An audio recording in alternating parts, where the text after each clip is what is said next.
দুনিয়া রাক্ষস,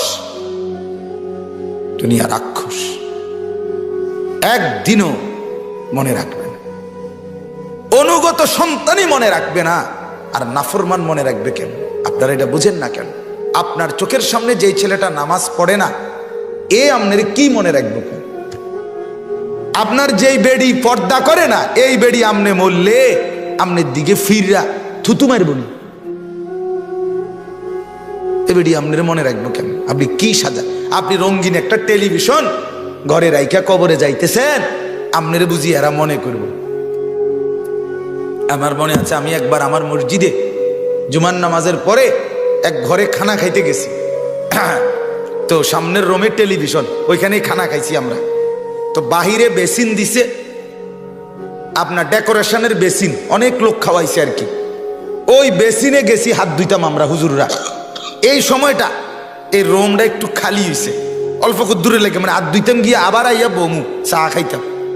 এই যে গেলাম আর আসলাম, আইয়া আবার কাছে আইসা দরজার কাছে দেখি বেডি টিভিটা বন্ধ করে একটা দৌড় দিছে। মানে এ 5 মিনিটের লেগা নাফরমান মহিলা একটা বার চাইয়া গেছে। কত বড় নেয়ামত হারাই লাইছে। আপনি বলেন, এই নারী সে আপনার কথা কি মনে করবে? আমার বয়স যখন 40, ঠিক 40 বছর শেষ হয়েছে, 41 বছর শুরু হয়েছে, তখনই আমি কোমরে ব্যথা অনুভব করি, মেরুদণ্ডের হাড়ে ব্যথা, পিঠের এই দিকে ব্যথা। এই যে চোখে আজ থেকে 2 বছর আগে, 1 বছর আগেও আমি চশমা নেই না, এখন আমি ছোট্ট লেখাটা, আয়াতের নম্বরগুলো একটু কম দেখি, এজন্য এই চশমা নিছি। তো এখন গলাতেও ব্যথা, গত মাসেও আমার গলা অপারেশন করছি আমি দিল্লি গিয়ে, ইন্ডিয়ার দিল্লি অ্যাপোলো হসপিটালে। দুর্বল। যেদিন প্রথম আমি কোমরের ডাক্তার দেখাইছি, উনি আমারে বলছেন, হুজুর বয়স কত? আমি বলছি স্যার 40 শেষ হয়েছে, 41 শুরু। উনি বলছে, হুজুর একটা কথা বলি, এখন থেকে বাকিটা হায়াত, রোগ শোক অসুখ বিসুখ নিয়ে বাকি সময় পার করতে হবে, এই প্রস্তুতি, এই মানসিকতা তৈরি করে। রঙের ঘুড়ি শেষ, রঙের ঘুড়ি শেষ, রঙের গুড্ডি বহু উড়াইছে, রঙের গুড়ি বহু উড়াইছে। এজন্য যুবক বন্ধু, অল্প দিন 40 বছর, 20-22 বছর অনেকের হয়ে গেছে, আর বেশি দিন নাই, আর বেশি দিন নাই। রঙের ঘুড়ি আর বেশি দিন উঠবে না। অনর্থক জিন্দিগি, গুনাহ, অশ্লীলতা, নারীর ছবি, উলঙ্গ দৃশ্য, জিনা, ব্যভিচার, মদ, জুয়া, এগুলোর মধ্যে সুখ নেই, সুখ নাই ভাইয়া। অন্যের মেয়ে দেখে সুখ কি? অন্যের নারী দেখে সুখ কোথা? সিনেমার নর্তকী আমাকে কিভাবে সুখ দিবে? তার নিজের জীবনেই তো সুখ নেই। সিনেমার নায়কের জীবনেই তো কোনো সুখ নাই।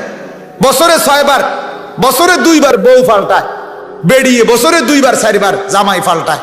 এগুলোর চাইতে দুঃখের জিন্দিগি আর কার আছে? এরা আমাদেরকে সুখ দিবে কিভাবে? এজন্য আল্লাহ তাআলা বলেন,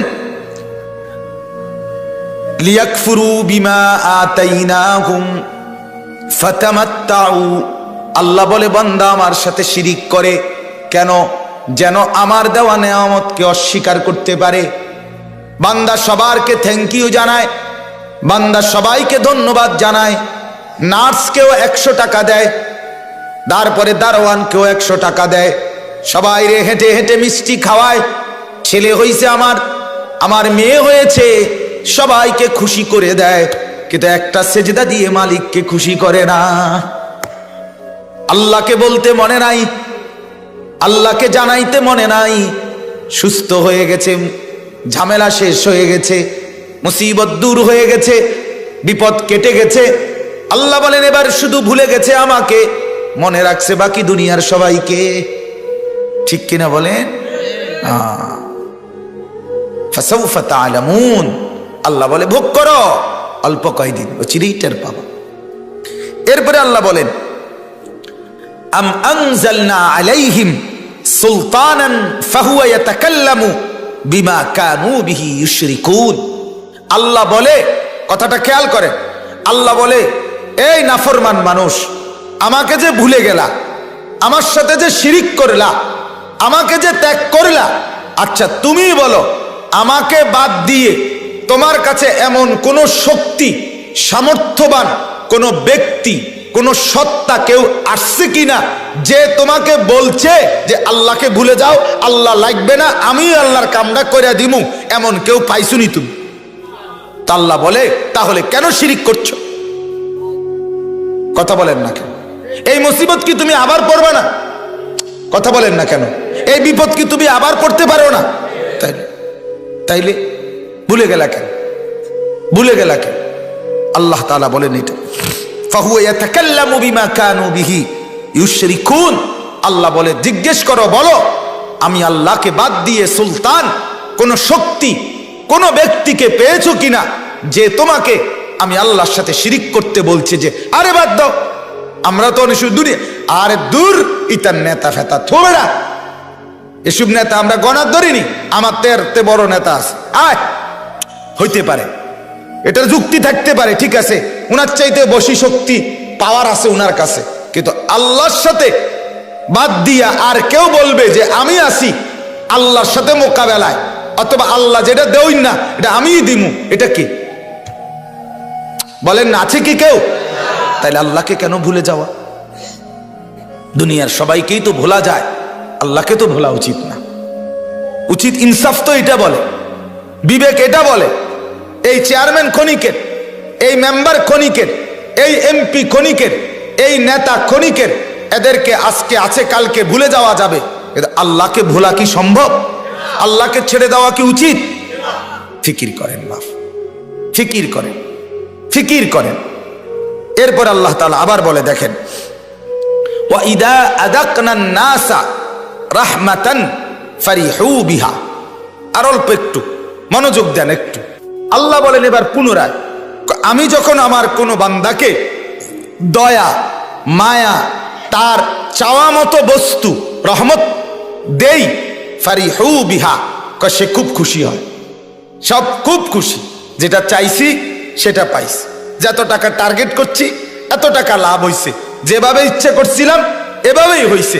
আল্লাহ বলেন আমার দয়া পেলে বান্দা খুশি হয়, কিন্তু ওয়া ইন তুসিবহুম সাইয়্যাতুম বিমা কদ্দামাত আইদিহিম, কিন্তু নিজের নাফরমানির কারণে, নিজের জুলুমের কারণে, পাপের কারণে, গুনার কারণে আমি যখন তাকে পুনরায় কোনো মুসিবত দেই, ইদাহুম ইয়াকনাতুন, তখন আমি আল্লাহ থেকে নিরাশ হয়ে যায়, আমাকে ভুলে যায়, আমার উপরে অভিযোগ উত্থাপন করে, খোদা আমার নি দেখলে, কথা বলেন না, আর কারোরে দেখলে না, ঘুরিয়ে বুঝি আমার রূপে মুসিবত, আবারও বুঝি এই জ্বর আইলো, আবারও বুঝি এই ঝামেলা আমার কান্দে উঠলো। আল্লাহ তাআলা বলেন অথচ তুমি সাথে সাথে অভিযোগটা করলে কাকে? আল্লাহকে। না বান্দা, তোমার ভাবা উচিত ছিল প্রত্যেকটা মুসিবত, প্রত্যেকটা পেরেশানি, প্রত্যেকটা যন্ত্রণা, প্রত্যেকটা অসুস্থতা, প্রত্যেকটা বিপদ আল্লাহ কোরআনের বহু জায়গায় বলছে আমার গুনার কারণে, আমার গুনার কারণে, আমার গুনার কারণে। কি কারণে বলেন? গুনার। একটা কাঁটাও যদি বিধে আমার আঙ্গুলের মধ্যে, সেটা আমার গুনার কারণ। হাসান বসরি রহমতুল্লাহ আলাইহি বলছেন যদি গরু ছাগল কারো গৃহপালিত, মানে আমি গরুটা পালি, ছাগল, হাঁস, মুরগি, এগুলোরও যদি কোনো বিপদ হয়, রোগ হয়, অ্যাক্সিডেন্ট হয়, কোনো মুসিবত হয়, তিনি বলেন আল্লাহর কসম এটা আমাদের গুনার কারণে। কারণ গরুর গুনাহ কি? কথা কয় না। ছাগলের গুনাহ কি? হাঁস মুরগির কি গুনাহ? তাহলে ওটার ঠ্যাং ভাঙলো কেন?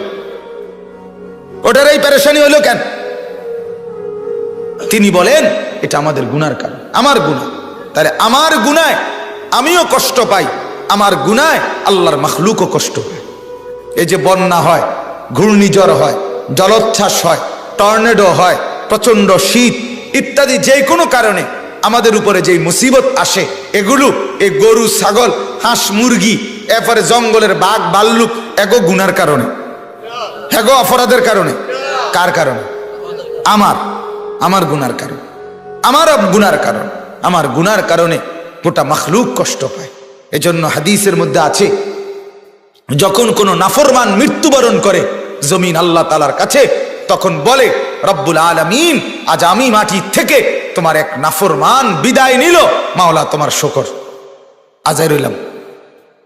আর হাদিসের মধ্যে আছে, কোন ইমানদার যখন মৃত্যুবরণ করে তো জমিনও তার জন্য কাঁদে, আসমানও তার জন্য কাঁদে। আল্লাহ, এই মানুষটাকে আলো দিতাম, সে মানুষটা আজ নাই।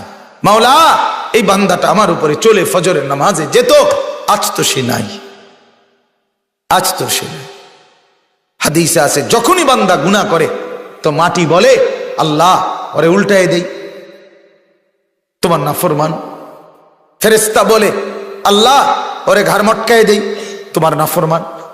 তো আল্লাহ বলে, না, তোমরা বানাও নাই, মাটি তুমি বানাও নাই, ফেরেশতা তুমি বানাও নাই, পরে আমি বানাইছি, আমি যত্ন করে নিজের হাতে বানাইছি, 9 মাস মায়ের পেটে রাইখা বানাইছি, একটা একটা করে শরীরের অঙ্গ আমি লাগাইছি।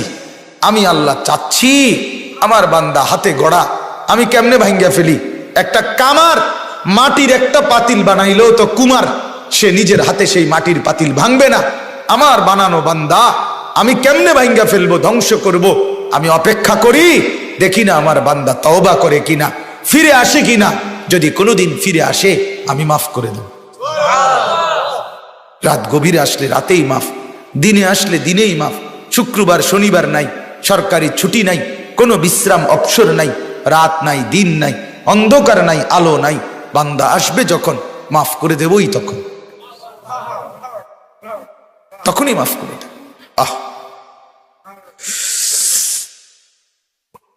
শেষ আয়াত, আল্লাহ তাআলা বলেন, আওয়ালাম ইয়ারাউ আন্নাল্লাহা ইয়াবসুতুর রিজকা লিমান ইয়াশাউ ওয়া ইয়াকদির। এই পিছনের এবার কথাগুলোর একটা খোলাসা, সারমর্ম আল্লাহ বলছে। কয় দেখো, আল্লাহকে মানুষ ভুলে কেমনে, আল্লাহকে মানুষ ভুলে যায় কেন? তো আল্লাহ তাআলা বলেন, মূল মানুষের আল্লাহ আখিরাত পরকাল ভুলে যাওয়ার একটা মূল কারণ হলো দুনিয়ার লোভ। ঠিক কিনা বলেন? সম্পদের লোভ, উপার্জনের লোভ, টাকা পয়সার নেশা, দুনিয়ার নেশা। তা আল্লাহ তাআলা বলে, তারা কি জানে না যে আন্নাল্লাহা ইয়াবসুতুর রিজকা লিমান ইয়াশাউ ওয়া ইয়াকদির? এটা কি একটা দুইটা ঘটনা? আল্লাহ বলে, তারা কি দেখে না, জানে না যে আমি আল্লাহই যাকে ইচ্ছা রিজিক বাড়ায়া দেই, যাকে ইচ্ছা তারে কমায়া দেই। এটা তো আমার ইচ্ছা। তুমি ইচ্ছা করে জাতাজাতি কারাকারি ফালাফালি করলে কিভাবে বলে? একই সাথে একই স্ট্যান্ডে সিএনজি চালায় 10 জন, সবার ইনকাম বরাবর। কেন? কেন? যে আজকে দিনে ইনকাম কম হয়েছে তার গ্যাস আসিল না। তা তাইলে একই বাজারের চা দোকানদার 10 জন, সবার বেচা কিনা সমান? সব মুদি দোকানদারের বেচা কিনা সমান? কেন এমন হয়? এমন হলো কেন বলে না? একসাথে বিদেশ গেছে, একই ফ্লাইটে গিয়া একই রুমে থাকে, একই কোম্পানির চাকরি করে, কিন্তু 12 বছর পরে সবাই দুজন সমান বড় লোক। তাহলে আমি তো এরকম মানুষ দেখছি, 16 বছর একই গ্রামের ব্যক্তি বিদেশ কইরা বাড়ি গাড়ি কত কিছু করলো, আবার ওই একসাথে থাকুন না আরেকজন এবড়া 16 বছর পরে বাড়িতে আসছে, বলতেছে আমি যে প্যান্ট গেঞ্জি শার্ট আরেকজনের থেকে হাওলাত করে তুই বাইতেছ। এমন হলো কেন? কোথায় ফয়সালা? কোথায়? একই ঘরের এক মার 2 ছেলে, একজন ধনী একজন গরিব, একজন বেশি টাকা একজন কম টাকা। কেন? কার ইচ্ছা বলেন না? তো আল্লাহ তাআলা বলেন, এটা কি একটা ঘটনা তুমি দেখছো বান্দা? প্রতিনিয়ত তুমি ডাকিয়ে দেখো, আমি ইচ্ছে করলে বেশি দেই, আমি ইচ্ছে করলে কম দেই, তো তুমি কারাকারি করলে তো হবে না।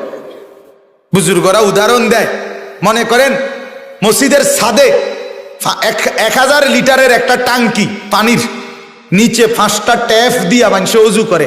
আচ্ছা বলেন তো, যদি এই ট্যাপ দিয়া পানি শেষ হয় 5টা ট্যাপে, ওই যে 1000 লিটারের থেকে পানি শেষ, এখন কয় লিটার পানি শেষ হয়েছে?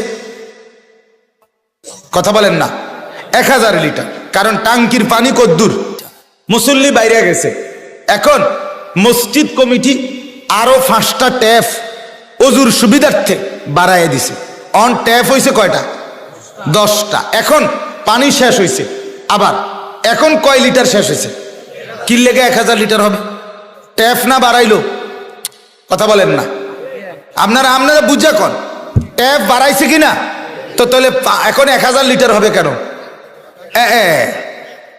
এই কথাটাই বুঝাইতে চাইছি। টাঙ্কি মূলত কয় লিটার? তো এনে ট্যাপ যদি 30টা লাগায় কোনো লাভ আসেনি। বদলাইতে হবে কি? টাঙ্কি বদলাইতে হবে।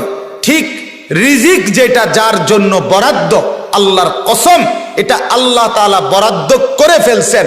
এখানে আপনি যত দান্দাই বাড়ান, ট্যাপ বাড়াইলে লাভ হইতো না, ওইখানে আসমানওয়ালা আল্লাহর কাছে যেই সিদ্ধান্ত ওইটা বাড়াইতো, ওইটা বাড়াইতো। এখানে ধান্দা বাড়াইয়া লাভ নাই। এ সব ধান্দা করে আপনি যা কামাইছেন আপনি এর দূরে পাইলেন, এর দূরে পাইলেন। পরিশ্রম বেশি করলে আপনার বেশি ইনকাম, তো মাড়ি কাটে যে তার পরিশ্রমের তো কোনো তুলনাই নাই, এতে ইনকাম কম। কথা বলেন না কেন? পরিশ্রম বেশি করলে বেশি ইনকাম, তাহলে রড ফ্যাক্টরির যারা পুরো আগুনের কুণ্ডলির মধ্যে কাম করে তার ইনকাম তো আর ছিল 200 কোটি টাকা, কিন্তু তার যে বেতন নাই, অল্প স্বল্প। কেন? পরিশ্রমী মূল বিষয় না, না আল্লাহর ফয়সালা মূল বিষয়। বলে তাহলে আমি এমনি ভুইয়া তাই পরিশ্রম না করি না, তকদির এভাবেই লেখা। আমনে মেহনত করবেন, ওই বেটা বইয়ে থাকবো, ওই বেটা বইয়ে থাকবো। কে কে পঙ্গু হবে, কে বসে থাকবে, কে উপার্জন করবে না, আর কে করবে এটাও তকদিরে লেখা আছে। আমনে কাম করা আমনের সিদ্ধান্ত থাকলে তকদিরে, আমনের বাপেও আমনের বাইরে থাকতো না। কথা বুঝেন নাই? এটাই সিস্টেম আমনের। আপনাকে কি করতে হবে? ওইখানে যাইতেই হবে কর্মের কাছে। এটা ফয়সালা তো আল্লাহ। হাদিস শুনেন, একটা হাদিস। আল্লাহ নবীর 2 সাহাবী, এক ভাই 2 ভাই ওনারা। তো এক ভাই বিশুদ্ধ হাদিস, এক ভাই কামাই রোজগারি করে, আরেক ভাই সারাদিন নবীর দরবারে ইলম শিখে। তো ওই ভাই একদিন আল্লাহ নবীকে বলছে, সে সারাদিন আপনার কাছে পড়ে থাকে, আমি একলা রোজগার করি, আমি কেমনে কি করতাম? হাদিসে স্পষ্ট আছে, আল্লাহর নবী বলেন লাআল্লাকা তুরজাকু বিহি, হতে পারে এই বেটার উসিলায় আল্লাহ তোমারে রিজিক দেয়। তুমি কি মনে করছো?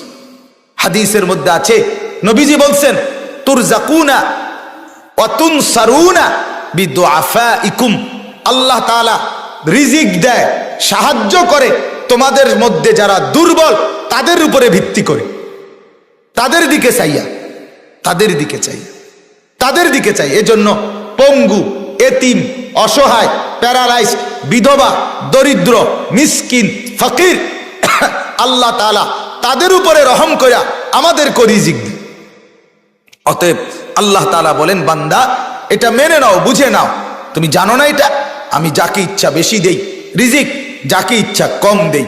ইন্না ফি যালিকা লাআয়াতিল লিকাউমিন ইউমিনুন, আল্লাহ তাআলা বলেন নিশ্চয়ই এই কথার মধ্যে, এই বিষয়টার মধ্যে যারা ইমানদার মুমিন তার জন্য নিদর্শন আছে। তার ভিতরে বুঝ আসা উচিত, আরে আমি তো মুমিন, আমি যেহেতু বুঝলাম আল্লাহই যা দিবার তাই দিবে, তো কেন আমি দুনিয়া নিয়া এত কারাকারি করব? আল্লাহ যেটা দেই না এটা দোক, আমি আমার আখিরাত মিলাই, আমার জান্নাত মিলাই। ঠিক কি না বলেন না? কি দাঁড়াইলো কথা? এই 5টি আয়াতের মূল বক্তব্য, 1 নাম্বার হলো সুখে কিংবা দুঃখে, বিপদে কিংবা মুসিবতে, সচ্ছল বা অসচ্ছল, স্বাচ্ছন্দ্য বা অস্বাচ্ছন্দ্য, হার হালাতে আল্লাহকেই মনে রাখা।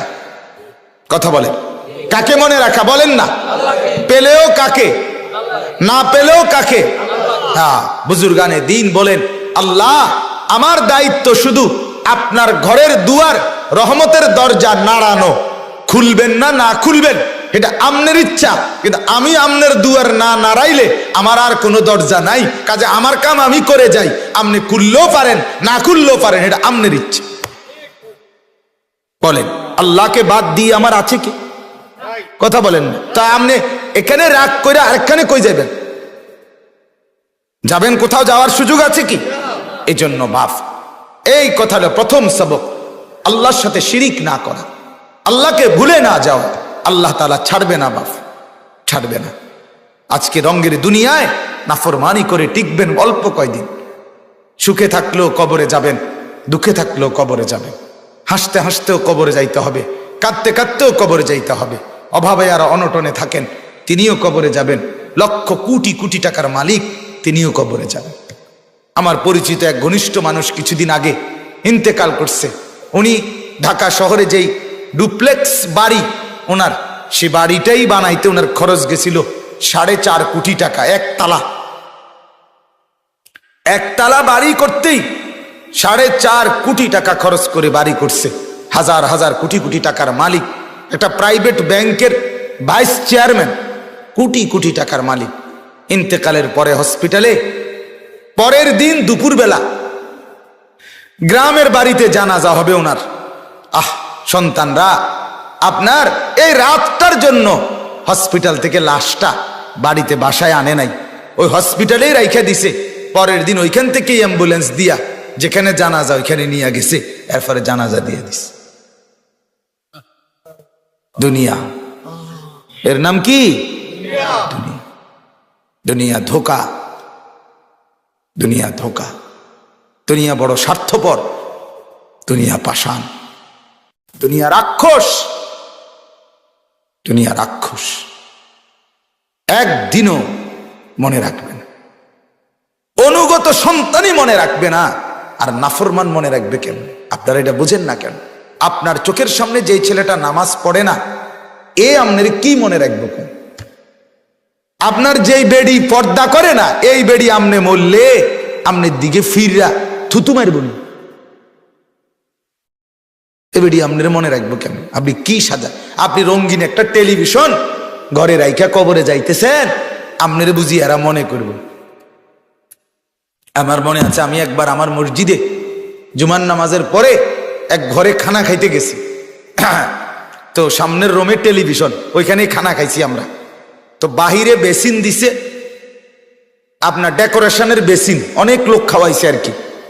ওই বেসিনে গেছি হাত ধুইতাম আমরা হুজুররা। এই সময়টা এই রুমটা একটু খালি হয়েছে, অল্প দূরে লেগে, মানে হাত ধুইতাম গিয়ে আবার আইয়া বমু চা খাইতাম। এই যে গেলাম আর আসলাম, আইয়া আবার কাছে এসে দরজার কাছে দেখি বেডি টিভিটা বন্ধ করে একটা দৌড় দিছে। মানে 5 মিনিটের লেগা নাফরমান মহিলা একটা বার চাইয়া গেছে।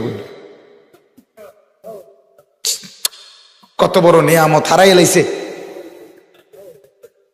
আপনি বলেন, এই নারী, সে আপনার কথা কি মনে করবে? কি পাবেন আপনি তার থেকে? বেহায়া নারী থেকে, বেপর্দা নারী থেকে কি পাবেন? বেনামাজি ছেলে আপনাকে কি দিবে বাপ? দুনিয়াতে আপনার নাম বড় করবে কেমনে? হেতে তো নামাজে পড়ে না, কারাইয়া মতে, তারে তো বেল নাই, হেতে আমনের মর্যাদা দিব কি? তারে তো মানুষের 2 পয়সার মূল্য দেয় না। কোন পাপীকে, নাফরমানকে মানুষ মূল্য দেয়? সুদখোর যদি 100 কোটি টাকা দিয়েও বিল্ডিং করে, একারে ফুরাটা যদি মার্বেল পাথর দিয়েও বানায়, এরপরও মানুষ হাঁটতে যাইতে আইতে যাইতে মানুষে কয়, হ্যাঁ আও মাইতেন নাই রিডি সিটার ইটে। ঠিক কিনা বলেন? দূর বেড়া, সুদের টেয়া বেড়া, ইতান সুদের টেয়া দিয়ে ইতান বাড়ি করলি কি আর কিতা করলি? এটা ইজ্জত হইল? কি ফায়দা আসলো? কি লাভ আসলো? কি বলেন না বাপ? হারাম দিয়ে অবৈধভাবে বিবি বাচ্চা পেলে পাইলা কি নিয়ে যাবেন কবর? অতএব আল্লাহকে না ভোলা, আখিরাত না ভোলা, আল্লাহর সাথে কোনো কিছুকে শিরিক না করা, সর্বাবস্থায় শুধুই আল্লাহ। বলেন ইনশাআল্লাহ।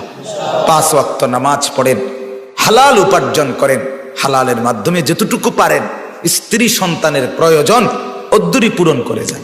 গুনাহ ছেড়ে দেওয়ার ফিকির করেন কিভাবে ঘর থেকে টেলিভিশন বন্ধ করবেন। চিন্তা করেন। নোয়াখালীর এক ভাই, আলহামদুলিল্লাহ, আমার শায়েখ আল্লামা মুফতি মুশতাকুন নবী সাহেবের কথায় একবার আমল করে রাত্রে মাহফিল শেষে গেছে, অনেক রাত 12টা 1টা 2টা বাজে, গিয়া রাতেই বড় টেলিভিশনটা আস্তে সব ঘুমে ঘরে উঠাইয়া ছাদের রূপে নিয়ে এক ছাদের রূপেতে ছেড়ে দিছে। এটা ভাঙ্গিয়া গুঁড়ো গুঁড়ো হয়ে গেছে। সকালবেলা বউ বাচ্চা টেলিভিশন টোয়াই, এটা কো হ্যাঁ বেটা টোয়াই কো 100 কো। আর বাক্স খুঁজা পায় না, হতেই পারে, সম্ভব। এজন্য গুনাহ ছেড়ে দেন, গুনাহ ছেড়ে দেন।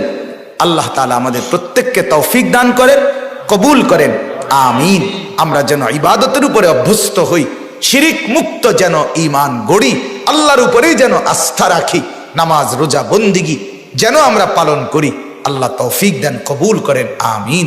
সুবহানাল্লাহি ওয়া বিহামদিহি, সুবহানাকাল্লাহুম্মা বিহামদিকা, আশহাদু আল্লা ইলাহা ইল্লা আনতা, আস্তাগফিরুকা।